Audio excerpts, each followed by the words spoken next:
He actually wanted to use A4 paper to block bullets fired by AK-47. The bullet weighs about 8 grams and has a speed of about 780 meters per second. In order to consume the kinetic energy generated by the bullet, there must be enough paper thickness. According to the size of the bullet and the density of the A4 paper, the resistance of each piece of paper can be calculated.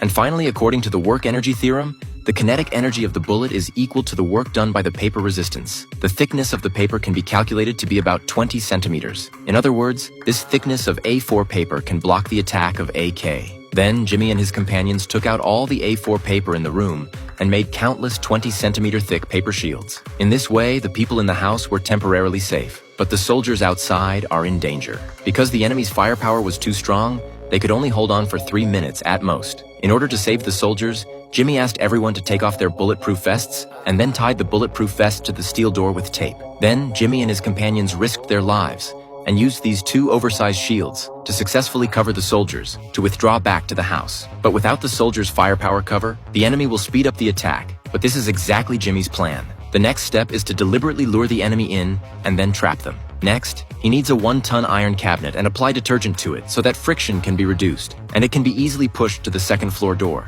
Then, mix the sugar and other ingredients, heat it for 10 minutes, and after cooling, it becomes a malleable putty. This substance can not only burn, but also explode. Jimmy sticks it around the cabinet, then deliberately breaks the intercom and places it next to the malleable putty. After doing all this, everyone hides quickly. At this time, the enemy also broke in, but unexpectedly the staircase was blocked. After hearing the movement downstairs, Jimmy prepared to detonate the bomb, but found that the intercom was out of power. If he can't think of a way, the enemy will soon attack the second floor. In a critical moment, his companion gave him a bullet. Jimmy cut off the bullet head and used the gunpowder inside as a fuse. Then, the bomb was successfully ignited, the floor was blown through, and the iron cabinet and a pile of furniture fell to the door of the first floor, blocking the enemies in the house. Jimmy and others also took the opportunity to escape through the window.